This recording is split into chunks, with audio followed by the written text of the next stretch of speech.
അവിടെ തന്നെ അവിടെ നിധി ഉണ്ടാ. ഞാൻ പോടായിരിക്കാ ചുമ്മാ. എന്റെ അമ്മ എത്തിയോളി, ഞാൻ കണ്ട കാര്യം വാണങ്ങളെ പോടാ. നീയൊക്കെ ഇറങ്ങി നിനക്ക് ഭ്രാന്ത് വല്ലാണോ? നിധി കിട്ടി എനിക്ക് പുളിക്കും. എന്റെ പൊന്നളി അവ എല്ലായിടത്തും ഇത് തന്നെ പറഞ്ഞു നടക്കുന്നത്. എന്റെ അച്ഛൻ്റെ അടുത്ത്, എന്റെ അമ്മൂമ്മയുടെ അടുത്ത്, എന്റെ മുത്തിയുടെ എല്ലാം ഈ ചാണാക്കുഴിയിൽ നിധി കൊണ്ട് കോപ്പുണ്ടെന്ന് പറഞ്ഞ് നടക്കുക. അതിനകത്തൊരു കോപ്പും കാണത്തില്ല. പിന്നെ അവന്റെ വാക്കം കേട്ട് നിധി ഞാൻ കൊണ്ടേ കളയും. വലിയ നാറ്റൊന്നും ആരാണോ നീ?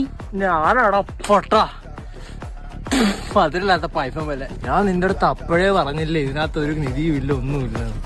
കോള് ഞാൻ പശുവിന്റെ തീട്ടോന്ന്. ഈ കൊലത്തെ കേട്ടാ നീ വീട്ടിൽ ചെന്ന് കയറുന്നത്. അതാടിയാ എനിക്കും പേടി. അച്ഛൻ എന്നെ അടിച്ചു കൊല്ലുപൊളിയാ. അച്ഛൻ ഇല്ലെന്ന് തോന്നുന്നു. ഞാൻ പോയി കുളിച്ചിട്ട് വരാം. പെട്ടെന്ന് പൊളി നാറും. അയ്യോ പുഴത്തെ ചാണ നീ വന്നേന്തെങ്കിലും കാര്യം എന്റെ മുഴുവൻ കഴിച്ചു.